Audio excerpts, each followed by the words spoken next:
तो हम लोग बाइंडिंग एनर्जी के बारे में पढ़ रहे थे, ठीक है। तो बाइंडिंग एनर्जी के बारे में कुछ बात और होगी, लेकिन एक छोटी सी चीज़ जो है वो पहले ज़रा बता देते हैं, जिसका लेना देना है न्यूक्लियस के साइज से। क्या मतलब?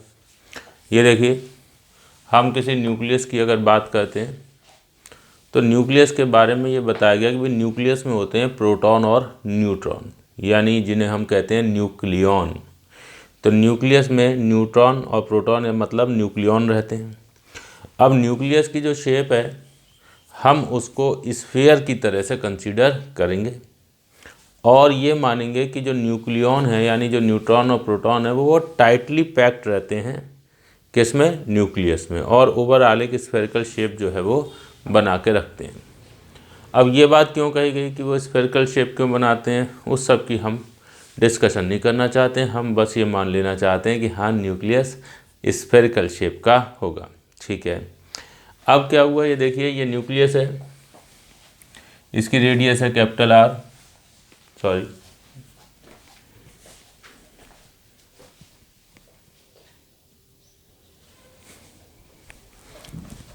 हाँ जी।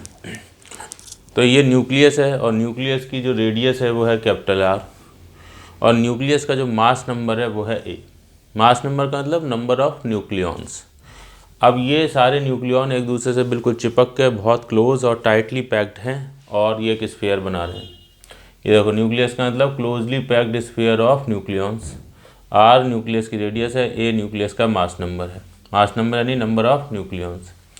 अब न्यूक्लियस का जो वॉल्यूम है उसकी बात करी गई, तो वॉल्यूम जो है वो ए के प्रोपोर्शनल होगा। ए मतलब जितना न्यूक्लियॉन इसके अंदर है, ओके। तो वॉल्यूम स्फीयर का होता है 4/3 पाई आर क्यूब, वो लिखा, प्रोपोर्शनल टू ए। तो यहाँ से आर प्रोपोर्शनल टू आ जाएगा ए की पावर 1/3। प्रोपोर्शनलिटी को इक्वलिटी में बदलेंगे, कैसे? आर बराबर आर नॉट इंटू ए की पावर 1/3 ऐसे लिख कर, ओके। आर नॉट की वैल्यू 1.1 फेम्टोमीटर। ये क्या, ये कांस्टेंट वैल्यू है, कहाँ से आई? ठीक है, वो लोगों ने अपना मालूम किया, जो भी इस न्यूक्लियस के साइज वगैरह होते हैं उससे अपना हमने एक आर नॉट, एक कांस्टेंट वैल्यू यहाँ पर इंट्रोड्यूस कर दी। तो आर नॉट की वैल्यू 1.1 फेम्टोमीटर होगी। फेम्टो का मतलब होता है 10⁻15। तो आर नॉट हो गया 1.1 इंटू 10⁻15 मीटर। ये आर नॉट यहाँ रखेंगे, न्यूक्लियस का जो भी मास नंबर है वो रखेंगे, तो न्यूक्लियस की रेडियस मिल जाएगी।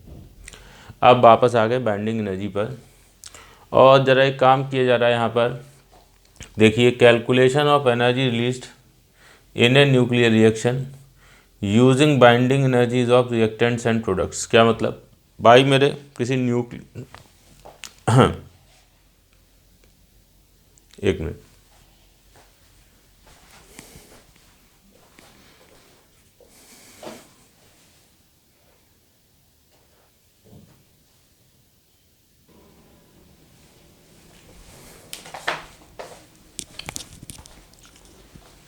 हाँ जी।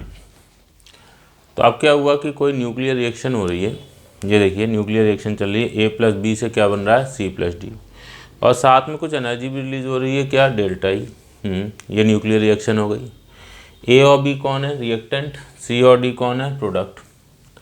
अब हम इस रिएक्शन में रिलीज एनर्जी जो है अगर उसे कैलकुलेट करना चाहें तो हमारे पास एक तरीका तो ये है मास वाला, कि हम पहले देखें कि भाई इसका मास कितना है, इसका मास कितना है, इसका मास देखें, रिएक्शन से पहले टोटल मास कितना था, रिएक्शन के बाद टोटल मास कितना हो गया, मास में कमी कितनी हुई वो देखिए, और मास में जो कमी होगी इंटू सी स्क्वायर कर दो। अगर मास में कमी एएमयू में दे रखी है तो इंटू 931.5 दे कर दो, तो उससे आप इस रिएक्शन में रिलीज एनर्जी निकाल सकते हैं। हाँ बिल्कुल, सिंपल सी बात है, हम पहले डिस्कस कर चुके हैं। अब हम यहाँ पर ये कहते हैं कि मान लो ये जो ए बी सी डी हैं, ए रिएक्टेंट और प्रोडक्ट, इन सब की न्यूक्लियस की जो बाइंडिंग एनर्जीज़ हैं वो सपोज़ हमें दे रखी हैं। अगर इन सब के बाइंडिंग एनर्जी दे रखी हैं तो फिर आपको मास की ज़रूरत नहीं है, बिना मास के ही, ठीक है, आप सिर्फ और सिर्फ बाइंडिंग एनर्जीज़ का इस्तेमाल करके ये जो रिएक्शन में रिलीज एनर्जी है डेल्टा ई, इसे कैलकुलेट कर सकते हैं। अच्छा, कैसे भाई, ये काम कैसे होगा? बहुत सिंपल सा है, देखिए ये क्या किया गया है।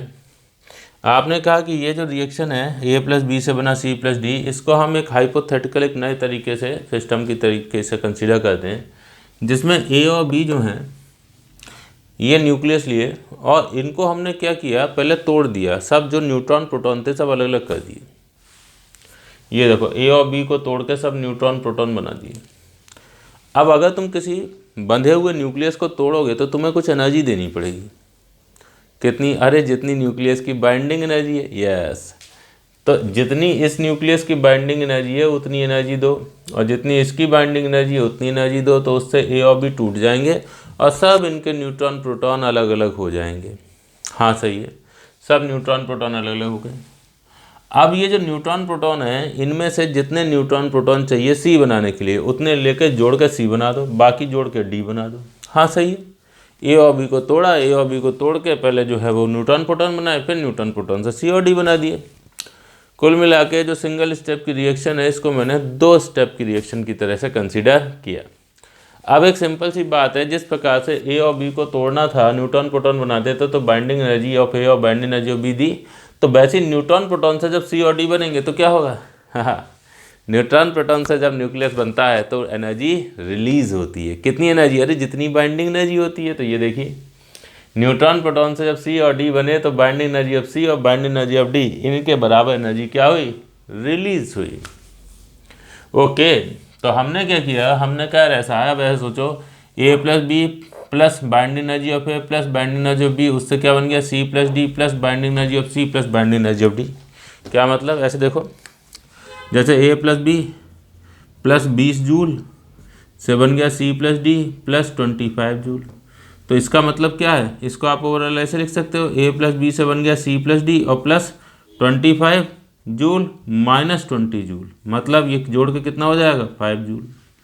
तो ये ए प्लस बी से बन गया सी प्लस डी और प्लस 5 जूल। अब आई बात समझ में? तो हम क्या करेंगे, हम ये जो ए प्लस बी में ये एनर्जी ऐड हुई और उससे जो है ये फाइनली सी और डी और ये नहीं, तो इसको राइट साइड में ले आएंगे।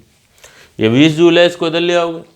तो वैसे ये जो है इनको राइट साइड में ले आएंगे, तो ए प्लस बी से बना C plus D plus binding energy of C plus binding energy of D, और यहाँ जो एनर्जियाँ थी जो इधर एडेड थी वो इधर जाएंगी तो माइनस में चली जाएंगी। जैसे यहाँ किया, ये 20 जूल को उधर कर दोगे तो माइनस 20 जूल बन जाएगा, तो बाइंडिंग एनर्जी ऑफ ए और बी की इधर आ गई। अब हमने इसको ऐसे लिखा कि यार ये वही ओरिजिनल रिएक्शन है जो हमको चाहिए, ए प्लस बी से बनेगा C plus D plus delta E. तो यहाँ जो डेल्टा ई है वो यहाँ कितना है? यहाँ पर ये है पूरा डेल्टा ई, समझे? तो डेल्टा ई की वैल्यू ये हो गई, बाइंडिंग एनर्जी ऑफ सी, ये देख लो ना, यहाँ जो डेल्टा ई है वो यहाँ पे इतना पूरा है, तो डेल्टा ई बराबर binding energy of C plus binding energy of D minus binding energy of A and B. ये सी और डी कौन है? प्रोडक्ट, ए और बी कौन है? रिएक्टेंट। तो डेल्टा ई बराबर binding energy of products minus binding energy of reactants. बड़ा पॉपुलर, बहुत इंपॉर्टेंट तरीका है किसी न्यूक्लियर रिएक्शन में रिलीज एनर्जी निकालने का, जिसमें आप जो भी रिएक्शन हो रही है उसमें जो रिएक्टेंट है, प्रोडक्ट हैं, उनकी बाइंडिंग एनर्जी के बारे में पता कर लेते हैं। और एनर्जी रिलीज निकालने के लिए क्या कहते हो? प्रोडक्टों की टोटल बाइंडिंग एनर्जी देखते हो कितनी है, और रिएक्टेंटों की टोटल बाइंडिंग एनर्जी देखते हो वो कितनी है, और प्रोडक्टों में से रिएक्टेंटों की बाइंडिंग एनर्जी सब्ट्रैक्ट कर दी जाए तो डेल्टा ई मिल जाएगा। अच्छा चलो सही है। अब हम आते हैं calculation of binding energy of A nucleus. ठीक, ध्यान दीजिए, हमारे पास अब ये बाइंडिंग एनर्जी की कैलकुलेशन कर रहे हैं किसी न्यूक्लियस की, तो उसमें जो है कुछ मास को लेके अगर काम किया जाएगा तो वहाँ पे कुछ एटम का मास और न्यूक्लियस के मास का कुछ चक्कर होता है, तो उसको जो है ज़रा समझाया जा रहा है। ठीक है, क्या है भाई? देखिए, आप इस बात पे आ गए, calculation of binding energy of A nucleus. एक न्यूक्लियस की बाइंडिंग एनर्जी की कैलकुलेशन करनी है। अच्छा चलो पहले बाइंडिंग एनर्जी को लेके एक न्यूक्लियर रिएक्शन लिखते हैं। क्या मतलब? आपको अगर न्यूक्लियस कोई है एक्स, एलिमेंट एक्स का न्यूक्लियस है, उसकी बाइंडिंग एनर्जी डिस्कस करनी है, तो आप क्या करोगे? एक्स का न्यूक्लियस बनाने के लिए जितने प्रोटॉन और न्यूट्रॉन चाहिए उनको पहले बहुत दूर दूर रखोगे, फिर उनको पास ला के न्यूक्लियस बनाओगे। उसमें जो एनर्जी रिलीज होगी वही है बाइंडिंग एनर्जी। तो यहाँ पर आपने ये कहा यार अगर ये न्यूक्लियस मुझे चाहिए तो जेड तो चाहिए होंगे प्रोटॉन, और ए माइनस जेड चाहिए होंगे न्यूट्रॉन, तो यस जेड ले लिए प्रोटॉन और ए माइनस जेड लिए न्यूट्रॉन। ये पहले हैं बहुत दूर दूर, अब इन्हें पास लाए और न्यूक्लियस एक्स का बांध दिया और ये प्रोसेस में एनर्जी रिलीज हुई, तो उस एनर्जी को हमने क्या कहा, यही है एक्स के न्यूक्लियस की बाइंडिंग एनर्जी। अब इसकी कैलकुलेशन करनी है तो हम ये देखेंगे कि मास में कमी कितनी हुई है, इंटू सी स्क्वायर करेंगे, क्योंकि वही मास एनर्जी में कन्वर्ट हुआ होगा। ओके तो आपने कहा ऐसा है, यहाँ पे देखेंगे डिक्रीज इन मास कितना हुआ इस रिएक्शन में। तो पहले वाला मास माइनस बाद वाला मास, पहले वाला मतलब रिएक्टेंटों का मास, बाद वाला नहीं प्रोडक्ट का मास, तो mass of reactants minus mass of product. अब रिएक्टेंट में कौन है, प्रोटॉन न्यूट्रॉन है, तो इनका टोटल मास कितना हुआ, एक प्रोटॉन का मास mp, तो जेड प्रोटोनों का मास जेड इंटू एम पी, एक न्यूट्रॉन का मास mn, तो इतने न्यूट्रॉनों का मास दिस इंटू mn। वो देखो रिएक्शन से पहले ये मास था Z into M P plus A minus Z into M N, और रिएक्शन के बाद तो x बन गया, तो x का मास ये रहा। अच्छा जी, मास में कमी मिल गई, जितना मास में कमी हुई है वही मास एनर्जी में कन्वर्ट होगा, तो उसी से बाइंडिंग एनर्जी मिली है, तो बाइंडिंग एनर्जी बराबर डेल्टा एम इंटू सी स्क्वायर। अगर ये डेल्टा एम आपको AMU में मिल जाए, मास में कमी AMU में मिल जाए, तो इंटू 931.5 कर देना, बाइंडिंग एनर्जी सीधे MEV मिल जाएगी। ओके अब मैंने कहा ये, अब मैं आ रहा हूँ उस बात पे जिसके लिए मैंने ये चीज़ लिखी है, ठीक है। क्या ये जो mx है, अभी ये क्या है, ये है mass of nucleus of x, देखिएगा ये है mass of nucleus of x। Okay क्यों भाई, अरे प्रोटॉन और न्यूट्रॉन मिलेंगे तो x का न्यूक्लियस ही तो बनेगा, एटम तो ही ना बनेगा। अब मैंने कहा ऐसा है कि ये हो सकता है कि कई बार हम लोग मास की बात कर रहे हो तो हमें न्यूक्लियस का मास ना दे रखा हो, एटम का मास दे रखा हो, तो हम एटॉमिक मास को लेके कैसे वर्किंग करेंगे उस पर ध्यान देना चाहते हैं। ओके तो एक बात समझो, ये डेल्टा एम यानी मास में कमी जो निकाली, तो प्रोटॉनों और न्यूट्रॉनों का मास ये रहा माइनस mx। अब ये न्यूक्लियस का मास है, किसी भी न्यूक्लियस का मास लिखने का एक तरीका ये हो सकता है कि पूरे एटम का मास लिख लो और एटम में से इलेक्ट्रॉनों का मास सब्ट्रैक्ट कर दो। क्या कर दो, न्यूक्लियस का मास अगर लिखना है तो न्यूक्लियस का मास लिखने के लिए एटम का मास लिखिए और एटम के मास में से इलेक्ट्रॉनों के मास को हटा दीजिए। तो न्यूक्लियस में से जब एटम में से जब इलेक्ट्रॉन हटा दोगे तो न्यूक्लियस ही तो बचेगा। यस, तो ये न्यूक्लियस का मास देखो तुमने कैसे लिखा है, एटम का मास माइनस इलेक्ट्रॉनों का मास। अब x का जो एटॉमिक नंबर है वो क्या है, z। तो अगर x के एटम को देखोगे तो उसमें इलेक्ट्रॉन कितने होंगे, z इलेक्ट्रॉन होंगे। तो x के एटम में से z इलेक्ट्रॉनों के मास को घटा दीजिए, z इंटू एम ई, तो आपको क्या बच जाएगा, न्यूक्लियस का मास। तो इसकी जगह आप ये लिख सकते हैं। बस यही चीज़ मैं यहाँ पर आपको जो है वो बताना चाह रहा हूँ कि अगर कहीं पर न्यूक्लियस का मास जो है वो आपकी रिएक्शन में आ रहा है, आपकी कैलकुलेशन के दौरान आ रहा है और आपको एटॉमिक मास जो है वो लिखना है, तो आप क्या करेंगे, एटॉमिक मास जो है माइनस इलेक्ट्रॉनों का मास कर देंगे तो न्यूक्लियस का मास मिलेगा। ठीक, अब मैंने कहा मैं इसमें कुछ एक और चेंज जो है वो देखूंगा। जब मैं इसको ब्रैकेट को खोलूंगा यहाँ पर तो माइनस mx, अच्छा ये mx लिख दिया, यहाँ पे क्या है, mass of atom of x। देखो ये हम जनरल एक कन्वेंशन फॉलो करेंगे कि स्मॉल m का मतलब समझेंगे न्यूक्लियस का मास और कैपिटल M का मतलब समझेंगे एटम का मास। ये हम अपने लिए अपनी वर्किंग के लिए ऐसे सिस्टम ध्यान रखेंगे। अब ये ब्रैकेट खोलोगे तो minus mx plus Z M E, minus minus plus. अब जेड एम पी और प्लस जेड एम ई उनको साथ में ले लो, तो जेड एम पी और जेड एम ई साथ में जेड कॉमन, तो डेल्टा एम की value Z into M P plus M E plus A minus Z into M N और माइनस एम एक्स। अब ये क्या है, एम पी प्लस एम ई, प्रोटॉन और इलेक्ट्रॉन के मास का सम। ध्यान दो, आप अगर हाइड्रोजन का एटम कंसीडर करेंगे तो हाइड्रोजन के एटम में क्या होता है, हाइड्रोजन के एटम में न्यूक्लियस में एक प्रोटॉन होता है और न्यूक्लियस के चारों तरफ घूमने वाला एक इलेक्ट्रॉन होता है। तो प्रोटॉन और इलेक्ट्रॉन को मिला के हाइड्रोजन एटम बनता है। तो प्रोटॉन का मास और इलेक्ट्रॉन का मास मिला के क्या हो जाएगा, हाइड्रोजन एटम का मास। ये देखो M P plus M E को आपने एम एच लिख लिया, बता दिया एम एच क्या है, एटॉमिक मास ऑफ हाइड्रोजन। तो डेल्टा एम की value Z into M H plus A minus Z into M S minus M X, A minus Z into M N minus M X. Z into hydrogen का atomic mass plus A minus Z into neutron का mass और minus X के atom का mass, atomic mass of X. ये सब क्या हो गया, डेल्टा एम यानी कि डिक्रीज इन मास। और डिक्रीज इन मास मिल गया तो इंटू सी स्क्वायर कर दोगे। क्या मिल जाएगा, बाइंडिंग एनर्जी। सही। हमने यहाँ पर सिर्फ और सिर्फ ये इसलिए लिखा है ताकि हम इस बात पे थोड़ा जोर दे सकें कि हो सकता है कहीं पर आपको जो मास की इन्फॉर्मेशन दे रखी है वो न्यूक्लियस के मास की इन्फॉर्मेशन दे रखी है, कहीं पर ऐसा हो सकता है कि आपको एटम के मास जो है उसकी इन्फॉर्मेशन दे रखी हो। तो आपको क्या करना है, आपको ये ध्यान रखना है कि यार कहीं पर न्यूक्लियस, जैसे हम ये जब यहाँ डिक्रीज इन मास लिखेंगे तो जाहिर सी बात है प्रोटॉन और न्यूट्रॉन मिलाओगे तो एक्स का न्यूक्लियस ही तो बनेगा, तो इसमें तो आपके न्यूक्लियस का मास ही रहेगा। बट आगे चल के आप अगर न्यूक्लियस के मास के पिक्चर से हटा के एटम के मास को पिक्चर में लाना चाहें तो वो काम ऐसे किया जा सकता है। चाहिए तो एक बार क्लास को रोक लीजिए और जो चीज़ आपके सामने है इसको नोट कर लीजिए, फिर आगे देखते हैं।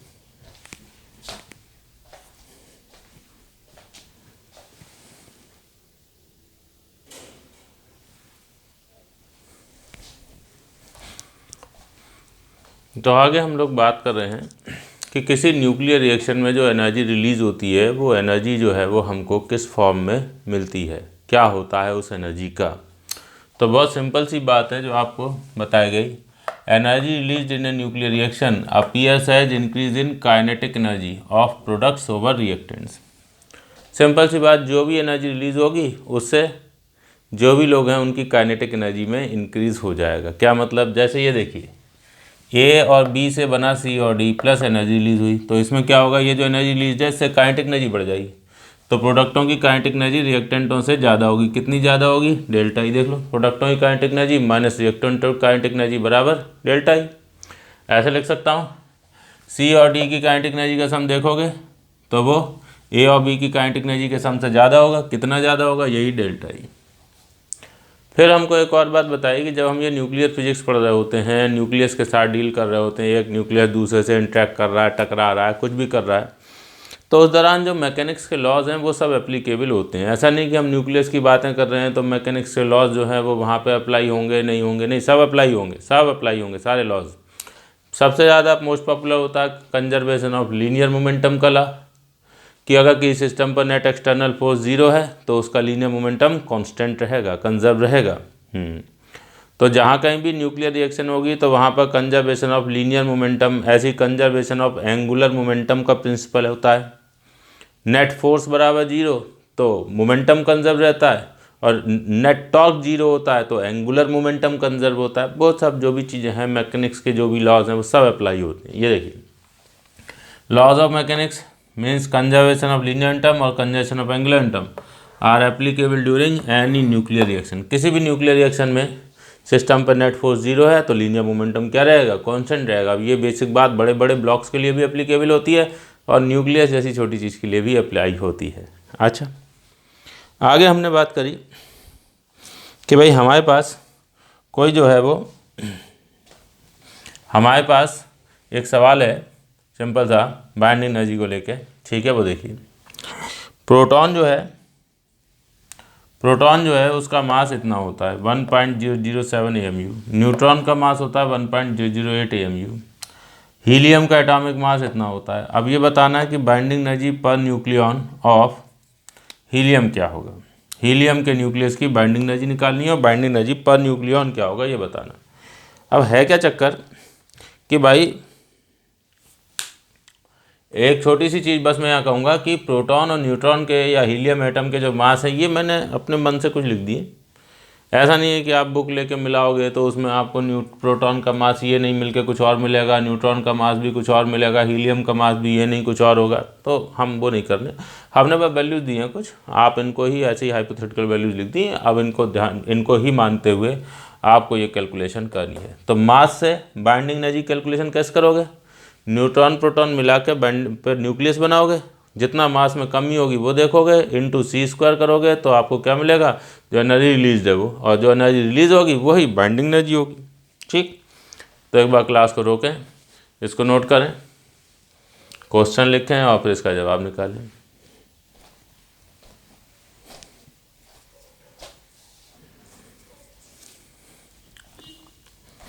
अच्छा जी, चलो ठीक है, तो देखते हैं यहाँ पर।